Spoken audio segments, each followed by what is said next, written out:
I am inspired by a Europe imagined from below, a community of people rather than a fortress, where mobility and rights are not privileges but guarantees.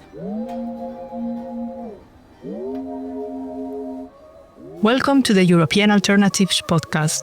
I'm Marta Cillero Manzano, Communications Director at European Alternatives. And I'm Noemi Pittalà, Communications Officer at European Alternatives. This podcast is inspired by our organization's motto, democracy, equality, culture, and beyond the nation state. And each episode is structured to reflect these core values, exploring ideas, stories, and initiatives that challenge conventional borders, both political and culture, and envision a more inclusive, participatory Europe. We have designed the podcast in this way in order to open spaces for discussion about what stories and ideas are behind democracy, equality, and culture beyond the nation state. Here, we dive into the voices, experiences, and movements that are shaping the Europe we want to see. One where democratic engagement, social equality, cultural diversity, and transnational cooperation aren't just ideas, but active practices. We hope to inspire listeners to think critically, connect across differences, and imagine what's possible when we move beyond the nation state.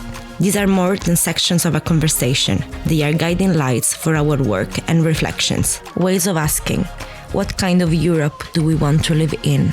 And today, we bring these threads into focus on one question: who belongs? This is Votes for Belonging, the Citizenship Referendum in Italy. I'm joined today by the activist Utibe Joseph, whose perspective will guide us through this story in an episode made possible thanks to our collaboration with Dalla, Parte, Giusta, della Storia. Hi Utibe, would you like to briefly introduce yourself to our listeners? Hi, I'm Utibe. I'm a student and advocate based in Bologna. For the last few years, I've been active in campaigns for social justice and citizenship rights in Italy, especially with Dalla, Parte, Giusta, della Storia, an association that has consistently worked to reform law regulating access to Italian citizenship. Through research, public outreach, and campaigning, we dream to make the rules fairer and more inclusive. Thank you, Utibe. So, let's start with democracy. It's a big word, but it always comes down to people's everyday lives. As an activist of Dalla, Parte, Giusta, della Storia, you worked a lot on the referendum della cittadinanza. What was at stake with this referendum for communities who have long been excluded from full citizenship rights? It was not just about people born or raised in Italy. Many who study, work, and choose this country as their home spend 20 or 30 years without citizenship because of a rigid bureaucracy requirements. They pay taxes like everyone else, but cannot access the same service or rights. So this referendum was about ending this limbo and recognizing all these residents as full members of the community. And looking back now, what do you think were the main challenges and lessons learned from this referendum effort? One challenge was fighting misinformation and indifference, and doing so while the legal framework kept changing. We learned how difficult it is to shift deep-rooted narratives about who belongs to Italy, but also how powerful alliances can be when associations, students, and communities act together. Even disappointment can turn into, a lesson and a starting point, as the referendum sulla cittadinanza. So what we see is that democracy is not just about institutions. It's about deciding who is recognized as part of the political community in the first place. But democracy cannot stand alone. Without equality, it risks being just a shell. So let's turn to our second topic, equality and the fight against discrimination. Your organization, Dalla, Parte, Giusta, della Storia, has worked consistently on the referendum with the Rete per la riforma della cittadinanza and is working on issues of equality and anti-discrimination, trying to change the narrative. From your perspective, what are the most pressing forms of discrimination still affecting people in Italy today? Surely, institutional discrimination in access to citizenship, voting, housing, and employment remains huge. People with migrant backgrounds face stereotypes and racial profiling, and young people without Italian documents experience barrier in education, work, and mobility. So these discrimination intersect with class. gender, and religion, producing multiple exclusions. So at the European Alternatives, one of the tools we use is the Pact for Equality, for example. It's a campaign developed together with Avocats Sans Frontières and many grassroots partners to fight systemic discrimination in Europe. And the pact calls on EU institutions and politicians to put anti-racism and equality at the center of every policy, from migration to democracy. Pact for Equality takes an intersectional approach, recognizing that people experience discrimination in multiple overlapping ways. You already mentioned this approach, but how do you see this approach reshaping activism in Italy? First of all, it's very interesting and very nice to know that you guys were able to to work on this pact, especially in an institutional way, on a national level, let's say international level. We are moving from single issues campaigns to intersectional community-based activism. By linking legal reforms with cultural change, we're building spaces of mutual care, political education, and grassroots leadership. This, in my opinion, is reshaping activism into something more open, more inclusive, long-term, and I would also say radical. And when we turn to the institutions, for example, do you feel Italian institutions are adapting fast enough to reflect the country's diversity, or is there still resistance? Well, there's still a strong resistance, unfortunately. While young people already live diversity in their schools and neighborhoods, laws and the policies still reflect an outdated idea of the nation. In fact, during the referendum, our actual government boycotted the referendum itself by inviting people not to vote, by inviting people to exercise their rights. Today, we stand at a crucial moment for our community. When a citizenship referendum is voted, it's a political act, but it has the potential to undermine democracy itself. Democracy relies on participation, on willingness of citizens to engage, to debate, and also especially to vote. If we allow distrust, misinformation, or strategic obstruction to silence our collective voice, we weaken the foundations of our democracy system. In fact, not many people went to vote. And during our campaign in May, part of the law was actually changed.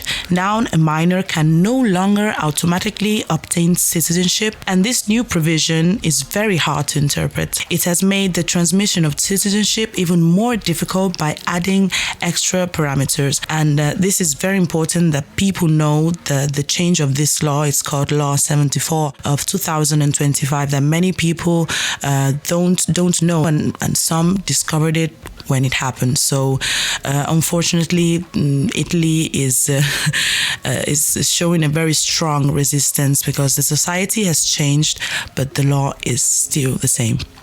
So what we are seeing here is that equality, and in this case citizenship, are not only a matter of law, they are about culture and belonging. And many people living in Italy and Europe for years, even decades, still cannot exercise the right to vote. What does this exclusion mean on a democratic and personal level? It undermines democracy, surely.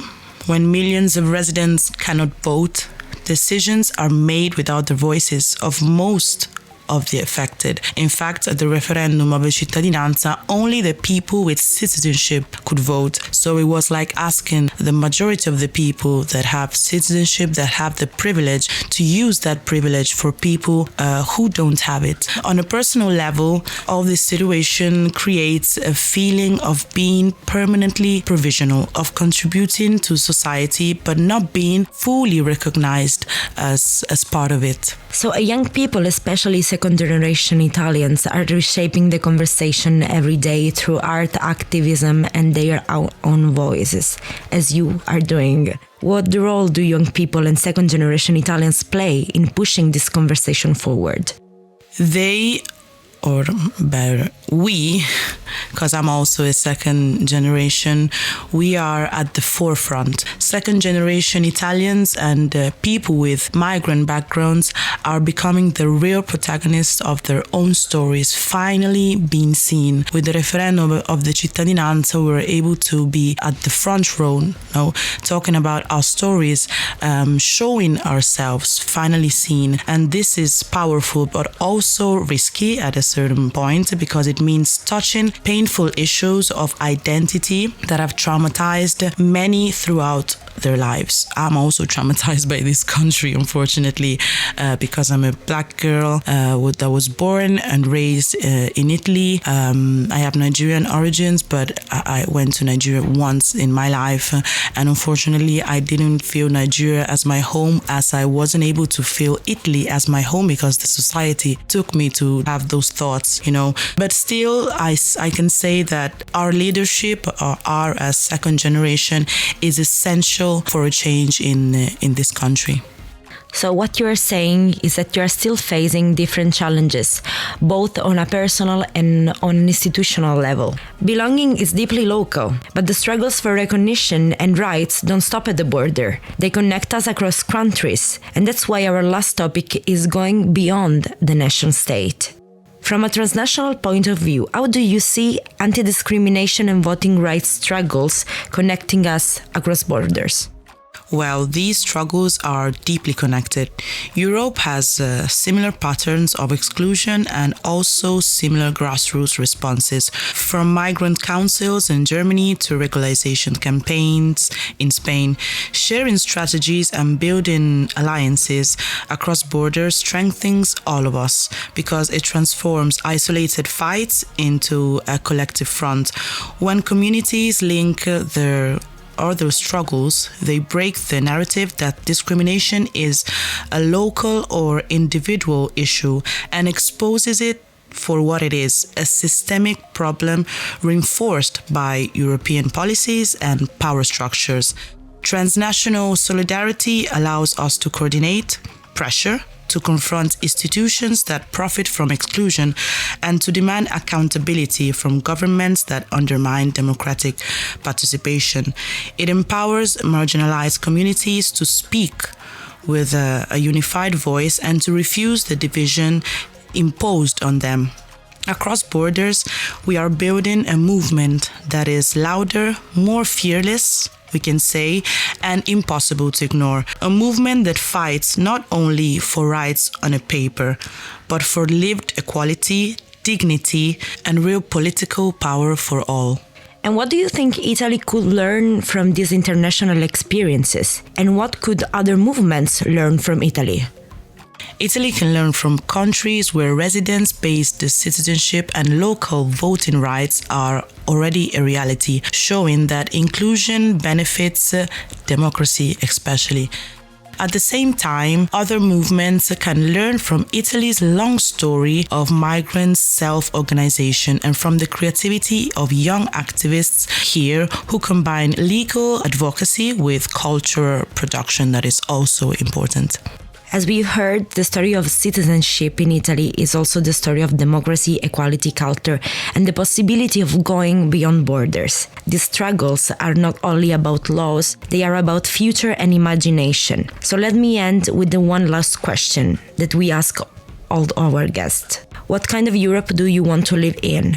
When you think about the future, what alternative visions of Europe inspire you most? What kind of Europe do you believe we can build together, more open, equal, and more democratic? I am inspired by a Europe imagined from below, a community of people rather than a fortress, where mobility and rights are not privileges but guarantees. I believe that we can build a Europe rooted in solidarity, environmental and social justice, where diversity is seen as a strength and democracy especially is shared on a daily practice.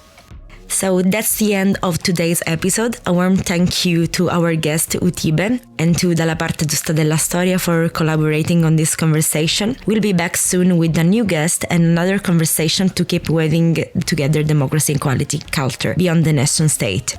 Until then, take care and goodbye. Bye, thank you again.